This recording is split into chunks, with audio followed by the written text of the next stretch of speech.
panggilanmu, ku kan setia sampai akhir hidupku. Haleluya. Haleluya. Berikan tepuk tangan yang terbaik bagi Tuhan. Haleluya. Haleluya. You are amazing in this place, oh Lord. Engkau luar biasa di tempat ini. Kami percaya ketika kami hadir di tengah-tengah ini, Tuhan, itu bukan karena kuat tenaga kami. Kami percaya kalau kami boleh ada di tempat ini, kami boleh berkumpul satu sama lain, kami boleh mendengarkan setiap kesaksian. Itu semua karena anugerah Tuhan. Karena bukankah ketika kami berjalan, kami hanya berjalan di dalam kemurahan Tuhan, kami berjalan di dalam tuntunan Tuhan.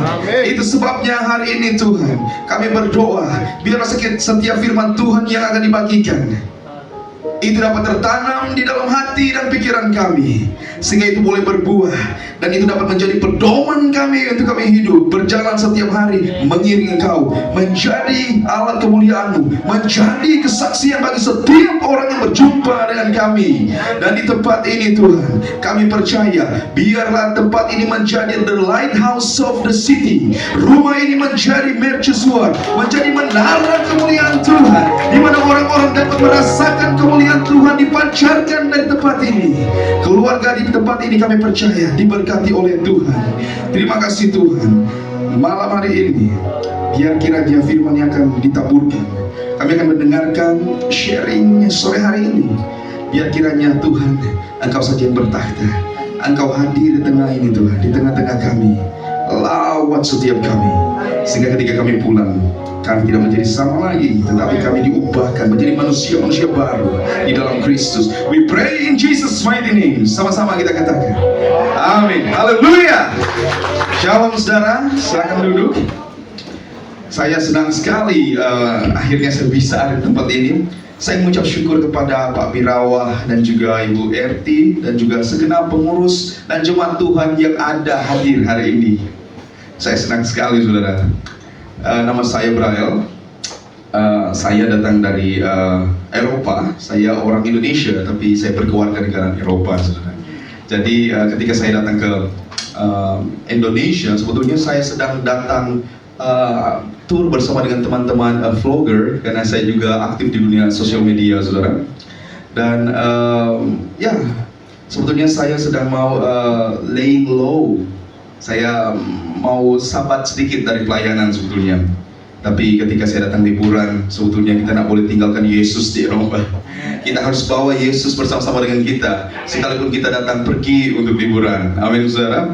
Jadi waktu saya tiba tanggal 5 Juli waktu itu, saudara, saya terbang dari Jerman waktu itu. Saya masih dengan pakaian Eropa, saudara. Waktu saya tiba di Soekarno-Hatta waktu itu, aduh saudara, saya lupa Indonesia itu mataharinya ada dua. Panas sekali saudara. Saya sampai kaget, waduh, tangan saya sampai melepuh saudara ya. Karena mungkin kaget dengan cuacanya. Jadi saya, waduh Tuhan. Tapi walaupun Indonesia panas, hati kita terus terbakar oleh Roh Kudus. Amin saudara. Karena ketika kita berjalan di dalam Tuhan, ketika kita katakan kita adalah orang yang tinggal di dalam Tuhan, kita harus menjadi orang-orang yang semangat, orang-orang yang entusias. Karena kata tinggal di dalam Tuhan, di dalam terjemahan aslinya menggunakan kata entheos. En itu di dalam, dan theos itu Allah. Jadi tinggal di dalam Allah. Kemudian kata entheos ini menjadi enthus di dalam bahasa Inggris, atau antusias. Jadi ketika kita katakan kita ini adalah orang-orang yang mengikut Tuhan, seharusnya kita menjadi orang-orang yang antusias berjalan bersama dengan Kristus. Tak peduli seperti apapun rintangan dan tantangan yang kita hadapi, tapi saya percaya ketika kita berjalan bersama dengan Kristus, kita berjalan bersama-sama dengan Roh Kudus, kita akan tetap menjadi orang-orang yang antusias. Amin saudara. Amin. Haleluya. Saya sudah menikah, saya memiliki 2 orang anak saudara. Anak saya kadang-kadang apa ya, ketika saya pergi belanja gitu saudara ya, belanja ke grocery seperti supermarket gitu ya, bersama dengan anak-anak saya, mereka lucu-lucu saudara ya. Ini istri saya ya. Jadi saya dengan anak-anak saya, kalau misalnya saya pergi ke supermarket untuk belanja, biasanya ibu-ibu langsung datang. Langsung, waduh, kamu sangat imut sekali. Saya lagi dorong mereka di troli. Anak saya yang pertama umur 7 tahun dan yang kedua 5 tahun, tapi tingginya hampir sama. Segini, besar mereka saudara ya. Kayak dinosaurus besar banget ya. Nah, yang satu ini namanya Lars. Dia hobinya, dia ingin jadi petinju dan juga ingin jadi tukang kuli bangunan katanya. Iya, ya. Karena di sana, di Eropa itu, di Belgia, kalau misalnya kita di dalam sekolah di sana itu anak-anak boleh bebas memilih sesuai dengan hobi. Nah, dia itu hobi itu konstruksi bangunan-bangunan. Jadi jadi dia, papa saya ingin menjadi tukang profesional. Oke, diberkatilah engkau gitu ya. Kalau kakaknya Lena, dia ingin menjadi pendoa syafaat. Wow. Dia bilang, saya ingin menjadi seperti papa, mendoakan orang-orang. Aduh, itu kebanggaan tersendiri buat orang tua ya. Anak-anak bisa mengenal Tuhan sejak mereka masih muda. Nah, itu istri saya. Istri saya, kami berjumpa di Youth with a Mission di Sekolah Alkitab International, dan sekarang dia ada di Belgia bersama dengan anak-anak. Tahun kemarin itu adalah 2 tahun kemarin, tahun yang berat bagi kami. Kami mengalami badai luar biasa dalam rumah tangga kami. Tapi oleh karena karunia Tuhan, kasih karunia Tuhan, kami sedang ada dalam masa pemulihan untuk kami tetap bersama melayani Tuhan. Amin, haleluya. Jadi senang sekali. Jadi anak saya ini, karena mungkin ada Manadonya ya saudara ya. Saya orang Manado gitu ya. Jadi dia kalau pergi ke sekolah saudara, dia paling besar di kelasnya. Anak-anak itu, mereka sudah duduk di depan pintu gerbang, anak-anak kecil. Namanya Lars, dia datang, dia langsung gini saudara, ditos sama teman-temannya. Jadi dia pegang kelas jadinya saudara. Dan ketika saya akan pergi jemput mereka, saya di dalam mobil saya biasanya berhenti sejenak di dalam. Saya agak duduk di dalam. Itu bukan karena apa-apa saudara, karena saya rencananya nggak mau ketemu dengan orang tua dari murid-murid lain. Soalnya semua murid lain dihajar sama dia saudara. Jadi saya agak bersembunyi gitu ya. Jadi saya tanya dia, Lars, kenapa kamu hajar anak-anak di kelas? Iya papa, tadinya saya pikir mereka mau hajar saya. Jadi saya ada di self defense, karena dia olahraganya tinju saudara ya. Jadi gimana? Ya saya langsung tinju gitu. Saya ini anak pendeta saudara, jadi Nah, jadi kalau anak saya yang perempuan ini, dia kalem banget seperti mamanya gitu ya. Suka berdoa. Kalau saya sakit, tiba-tiba dia datang, dia langsung tumpang tangan, dia berdoa sesuai dengan ini sangat luar biasa sekali. Jadi senang saya bisa bersama dengan keluarga, kami bisa melayani Tuhan bersama-sama. Amin saudara. Saya menikah dengan istri saya. Dulu saya berpikir ketika kita menikah sesama dengan pendeta gitu ya, waduh semuanya akan indah seperti di Taman Eden gitu kan. Ternyata nggak seperti itu saudara. Berbeda sekali dengan apa yang saya bayangkan. Saya pikir, ini kalau kita menikah dengan hamba Tuhan, sesama hamba Tuhan, setiap pagi mau shalom, langsung shalom Elohim. Nggak seperti itu ternyata saudara ya.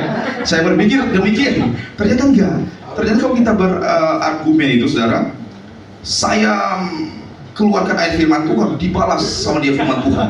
Saya pakai bahasa Yunani, dia tindis dengan bahasa Ibrani. Jadi siang malam itu khotbah terus dalam rumah. Jadi nggak mudah. Jadi yang mau menikah dengan hamba Tuhan, pikir-pikir dulu saudara. Amin. Haleluya. Karena kalau kita salah di dalam kehidupan kita, itu bisa menjadi bumerang bagi kita saudara. Ada satu orang katakan begini, ketika kita menikah, pernikahan itu sama seperti kita masuk di dalam sebuah taman yang besar atau park. Taman bahasa Inggrisnya park gitu ya. Pernikahan kita akan menjadi indah, tapi kalau kita salah, park itu akan menjadi Jurassic Park. Banyak dinosaurusnya di dalam saudara ya. Tapi apapun keadaan kita, di dalam kehidupan kita, di dalam keluarga kita, kita harus memiliki daya juang untuk terus berjalan bersama-sama dengan Kristus, untuk terus membangun satu sama lain, agar kita boleh berjalan bersama dengan keluarga melayani Tuhan. Amin saudara. Haleluya. Oke, mari kita buka Alkitab kita.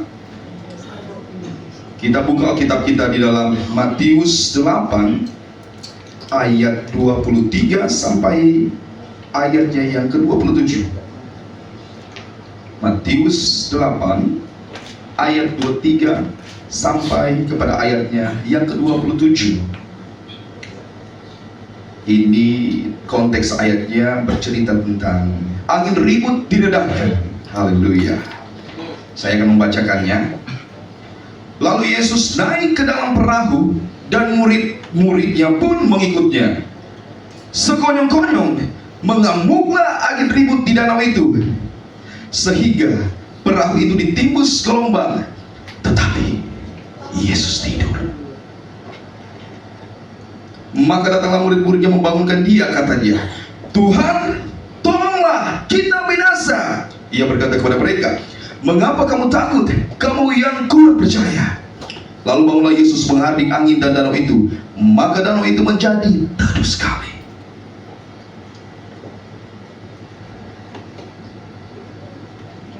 Dan heranlah orang-orang itu, katanya, orang apakah dia ini, sehingga angin dan danau pun taat kepadanya. Amin, saudara. Haleluya. Kalau seandainya saya bisa memberikan judul untuk apa yang akan saya bagikan hari ini, saya ingin memberikan judul Through the Storm with God. Berjalan melalui badai bersama-sama dengan Tuhan. Saya percaya setiap kita di tempat ini semuanya pernah ditolong oleh Tuhan. Amin. Tidak ada di tempat ini yang tidak pernah ditolong oleh Tuhan. Bahkan sekalipun ketika kita tidak mempercayai bahwa Tuhan akan menolong, tetap saja dia tetap menolong, saudara. Amin. Tuhan itu setia, dia tidak pernah meninggalkan kita sendirian. Amin, saudara. Saya cerita tadi bahwa 2 tahun yang lalu itu adalah masa-masa yang kelam bagi saya di dalam rumah tangga saya, saudara. Saya mengalami badai yang cukup besar, tapi saya tahu Yesus di dalam saya jauh lebih besar, saudara. Amin. Itu sulit sekali sehingga saya berpikir, Tuhan, saya sudah melayani Engkau, memberikan hidup saya sejak saya masih muda untuk mengabdikan seluruh kehidupan saya. Tetapi kenapa saya tetap menghadapi badai ini, saudara? Saya berkata, Tuhan, kenapa saya harus melewati badai ini? Kemudian saya baca ayat ini. Ketika kita membaca ayat ini, saudara, di dalam ayat ini konteksnya ini kan sebenarnya Yesus, dia sementara mengambil waktu bersama dengan murid-muridnya. Dia mengambil waktu untuk quality time. Kemudian mereka naik ke dalam sebuah perahu, dikatakan di dalam ayat ini. Dan waktu mereka naik ke dalam perahu, apa yang terjadi, saudara? Dikatakan di sini, sekonyong-konyong mengamuklah angin ribut di danau itu. Jadi waktu mereka baru menaikkan kaki mereka di dalam perahu, tiba-tiba angin ribut itu, saudara, dia langsung muncul tiba-tiba. Kalau kita sering nonton tentang film dokumenter atau film-film dokumentasi tentang bagaimana bencana alam itu sering terjadi, saudara, tidak ada angin ribut itu tiba-tiba berdanau itu tenang, tiba-tiba langsung muncul angin ribut. Tidak ada, saudara. Angin ribut itu muncul, saya coba membacanya, ternyata sebelum angin ribut itu muncul, pertama-tama awan itu akan berubah menjadi gelap. Kecepatan angin, arah angin itu akan berubah. Kemudian akan muncul hujan, akan ada tanda petir, dan kemudian barulah badai itu datang. Tapi di sini di dalam bahasa Inggris dikatakan all of a sudden, sekonyong-konyong muncullah angin ribut itu, mengamuklah angin ribut itu. Ternyata angin ribut di sini itu adalah sesuatu yang sengaja diciptakan oleh Tuhan. Terjemahan asli di sini menggunakan kata etido, yang berarti begini: sesuatu yang harusnya disaksikan, sesuatu yang mestinya dipertontonkan. Dipertontonkan oleh siapa? Dan apa yang harus dipertontonkan? Ternyata tujuan Yesus mengajak murid-muridnya untuk masuk naik ke dalam perahu adalah karena Yesus ingin menunjukkan kepada mereka bahwa hanya Dia yang sanggup untuk meredakan badai. Kadang-kadang di dalam kehidupan kita merasa bahwa Yesus itu sama seperti tertidur. Bahkan di dalam ayat ini pun kata tertidur tidak benar-benar tertidur sebenarnya. Dikatakan Yesus hanya berbaring, saudara. Dia tidak benar-benar tertidur. Tapi terkadang kita mengalami sebuah situasi, kita merasa bahwa seakan-akan kita dibiarkan Tuhan untuk memiliki perasaan, Tuhan, Engkau di mana? Ini ada badai yang besar, tetapi kenapa Engkau tertidur? Tuhan tidak tertidur. Dia hanya ingin menunjukkan kepada kita bahwa badai apapun yang datang, hanya Dia yang sanggup untuk meredakannya. Amin, saudara. Jadi di tempat ini, kalau kita sedang menghadapi badai di dalam kehidupan ini, kita harus tahu bahwa endingnya semua akan baik-baik saja, saudara. Amin. Amin. Jangan takut, saudara. Semua ada di dalam kendalinya Tuhan. Everything, semuanya ada di dalam sovereignty-nya Tuhan, di dalam kedaulatannya Tuhan. Sehingga apapun yang terjadi dalam hidup kita, kalau kita percaya, kita berjalan bersama-sama dengan Dia, everything will be alright. semuanya pada akhirnya akan baik-baik saja, saudara. Namun saya mengerti, saudara, kita sebagai manusia, kita seringkali merasa bahwa Tuhan, saya sudah melayani Engkau, saya sudah memberikan hidup saya, tapi kok badai datang juga. Saya hanya ingin ingatkan kepada kita semua, saudara, kita mau ikut Tuhan, tidak ikut Tuhan, badai itu datang anyway. Kita melayani Tuhan atau tidak melayani Tuhan, badai datang anyway, saudara. Kita hamba Tuhan atau jemaat biasa, kita pemusik atau usher atau pelayan diakonia atau apapun itu, saudara, badai datang anyway. Badai itu tidak pilih-pilih kasih, saudara. Tidak ada hamba Tuhan yang anti badai. Badai datang kepada setiap orang. Kita percaya kepada Tuhan atau tidak, badai datang anyway. Tetapi masalahnya, kalau kita percaya kepada Tuhan, hal yang paling indah ketika kita percaya kepada Tuhan, badai boleh datang, tapi Tuhan menggendong kita. Dia memegang tangan kita erat-erat. Amin. Saya berikan tepuk tangan terbaik buat Tuhan. Haleluya. Saya bergumul, saya katakan kepada Tuhan, Tuhan, kenapa Engkau membiarkan setiap orang yang percaya itu melewati lembah yang kelam? Saudara tahu, ternyata supaya lembah itu tidak kelam lagi. Tuhan terkadang membiarkan kita melewati lembah yang kelam, bukan supaya kita menderita di sana. Dikatakan kita hanya melewati, kita tidak akan tinggal di sana, tapi kita hanya melewati bersama-sama dengan Dia, agar supaya lembah yang kelam tadi berubah menjadi tidak kelam lagi. Lembah yang kelam yang kita lewati bersama dengan Kristus akan berubah menjadi lembah perjumpaan ilahi bersama-sama dengan kasih-Nya. Amin, saudara. Jadi kalau kita sementara di bawah Tuhan untuk melewati lembah yang kelam, kita sementara di bawah Tuhan untuk melewati awan-awan yang kelam, jangan takut. Itu ada maksud Tuhan, agar supaya ketika kita melewatinya, kita bisa kembali berjumpa dengan kasih-Nya. Terkadang kita komplain kepada Tuhan, kenapa badai itu datang dalam kehidupan kita. Ada satu hamba Tuhan, saudara, dia katakan begini, badai yang datang itu membawa dua hal sekaligus. Hal yang pertama, badai yang datang dia akan memporak-porandakan setiap bangunan-bangunan. Sudah pernah lihat kalau ada angin ribut? Rumah-rumah itu roboh, saudara. Fondasi-fondasinya hancur berantakan. Dan yang kedua, dia juga ikut membersihkan semua jalan yang ada. Jadi badai datang untuk menghancurkan setiap fondasi-fondasi dan juga membersihkan jalan di saat yang sama. Lalu kemudian saya mengerti begini, oh iya, terkadang memang Tuhan mengizinkan badai datang dalam kehidupan saya, datang dalam kehidupan kita setiap orang yang percaya, bukan untuk menghukum kita, tetapi karena ada fondasi-fondasi kedagingan di dalam kita yang memang butuh untuk dihancurkan, agar supaya kita bisa melihat, kita bisa hidup di dalam kerendahan hati. Tetapi ketika setelah setiap kedagingan kita ini dihancurkan, baru kita melihat, oh wow, Tuhan membukakan jalan yang baru. Ada jalan yang baru yang sedang dibukakan oleh Tuhan. Makanya saudara, saya sangat diberkati sekali dengan setiap kesaksian-kesaksian dari setiap ibu-ibu, setiap oma-oma, kakak-kakak. Saya panggil kakak karena saya masih muda, saya baru berumur 32 tahun, saudara ya. Saya melihat, saya diberkati dengan kesaksian. Ketika saya diundang mendapatkan chatting dari Ibu RT dan tim waktu itu untuk melayani di persekutuan doa, saudara, saya sangat berapi-api sekali. Saya senang hadir di sebuah persekutuan doa, karena bersekutu itu adalah salah satu panggilan dari gereja. Kita tidak hanya dipanggil untuk melayani, kita tidak hanya dipanggil untuk bersaksi, tapi juga untuk bersekutu. Saudara tahu, setiap orang Kristen diwajibkan untuk kita hidup di dalam bersekutu. Live your life in community. Kita harus hidup di dalam sebuah komunitas. Karena ketika kita hidup di dalam sebuah komunitas, saudara, ketika ada badai datang, akan ada saudara-saudara seiman kita yang akan menguatkan kita. Akan ada saudara-saudara seiman kita yang akan memberikan kita kekuatan. Makanya saya katakan tadi, 2 tahun yang lalu itu ada masa-masa yang berat, yang kelam. Tapi ketika saya hidup di dalam komunitas, orang-orang itu datang dan menguatkan saya. Akhirnya saya boleh bangkit lagi untuk melayani Tuhan. Akhirnya saya boleh bangkit lagi untuk, oh terima kasih Tuhan. Nah, masa itu saya berpikir bahwa, wah ini hal yang sangat berat sekali Tuhan. Apa yang saya harus lakukan? Saya tinggal di negara orang. Saya belum lama di Belgia, baru 10 tahun saudara. Saya, aduh Tuhan ini gimana ya? Apa saya pulang balik Indonesia atau tetap di sini atau gimana? Tapi hanya kasih Tuhan yang memberikan saya kekuatan.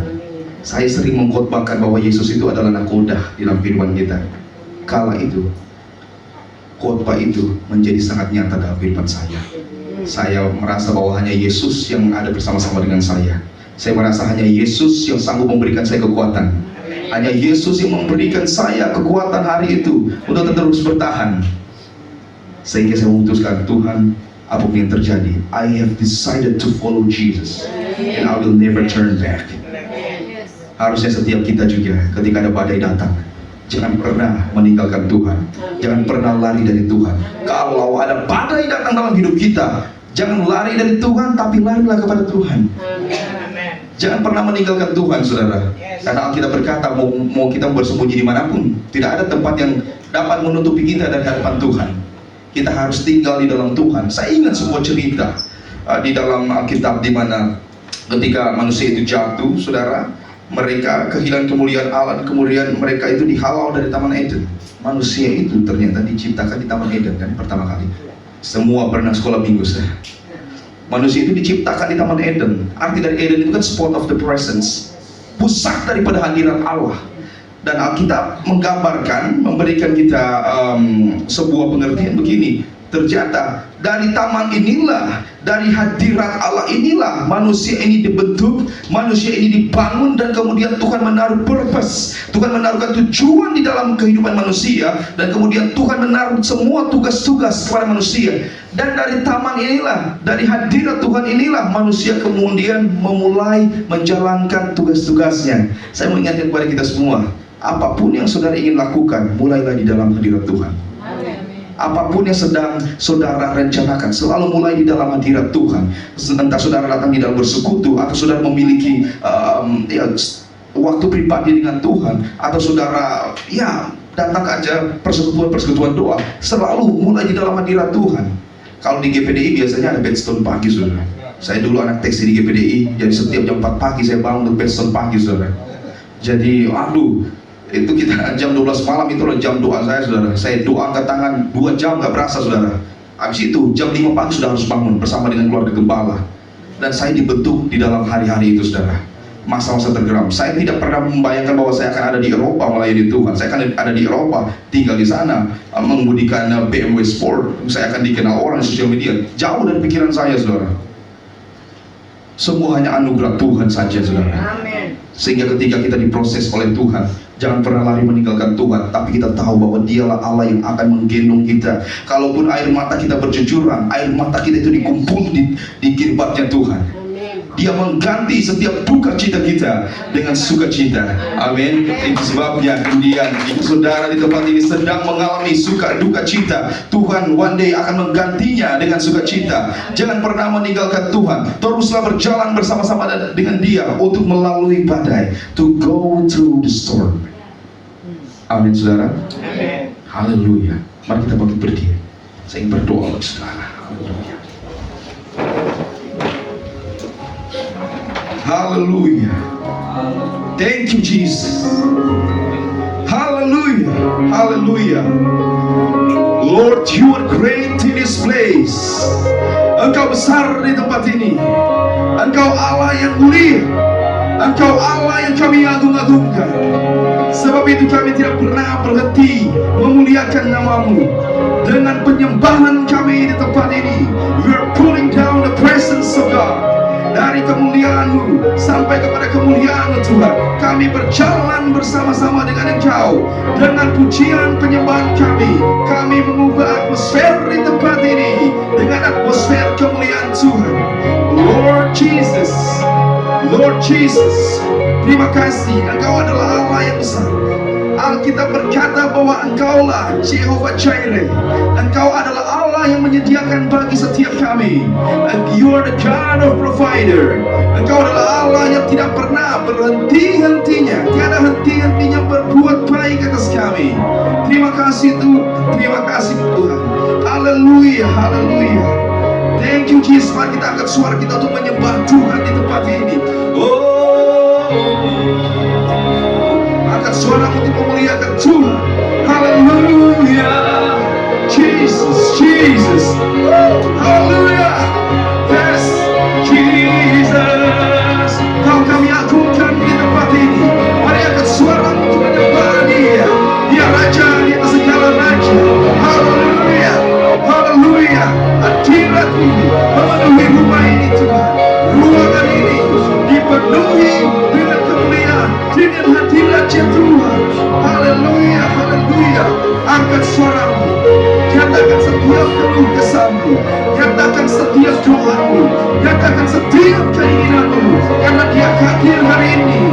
Dia hadir di tengah-tengah kita, dan tidak ada satupun di tempat ini yang dilewatkan oleh Tuhan. Tidak ada satupun di tempat ini yang tidak dilawan oleh Tuhan. Haleluya, haleluya. Jesus, Jesus.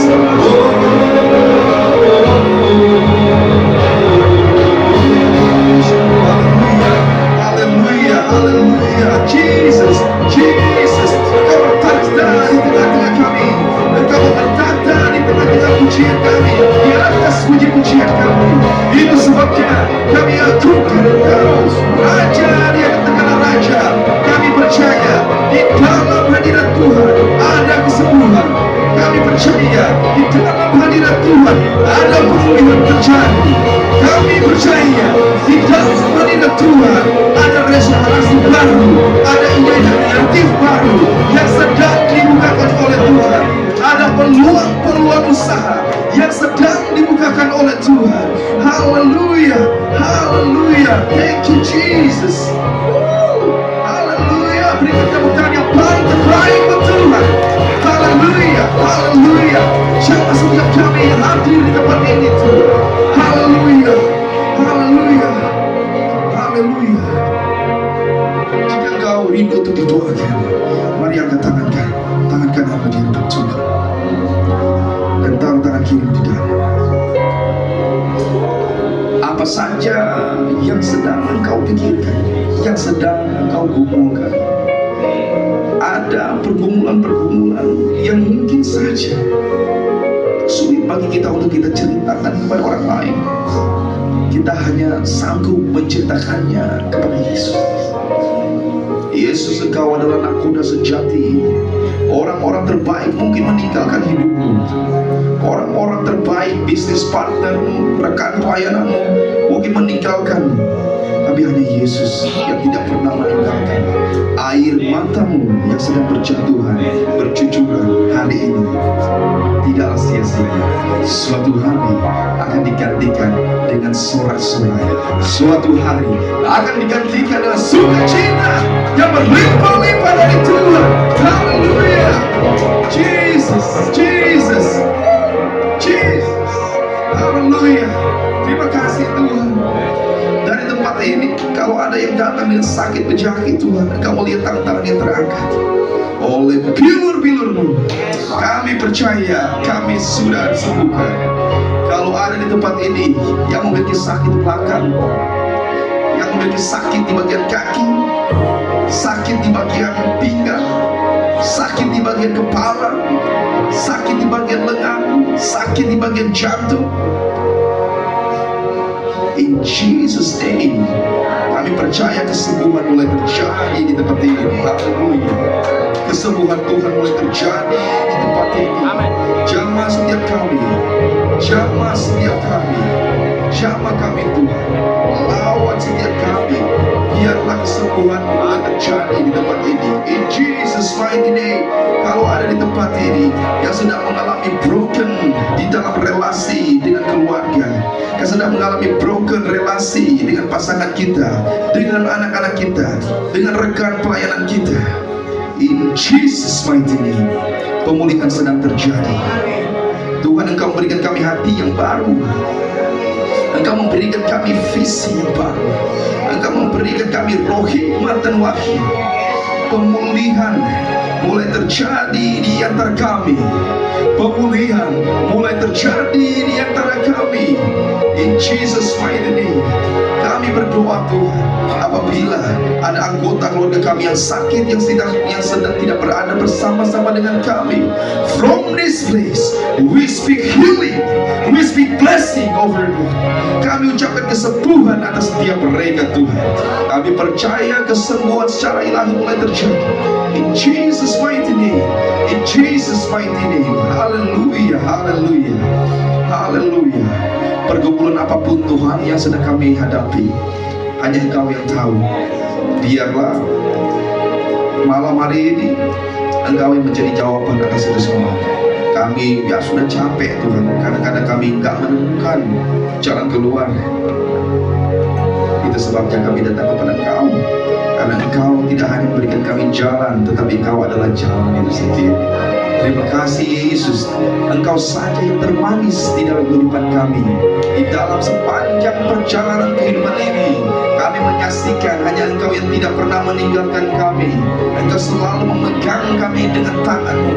Engkau menggendong kami melalui pada yang besar di dalam kehidupan kami, sehingga kami boleh merasakan betapa besar cinta kasih-Mu atas kami Tuhan.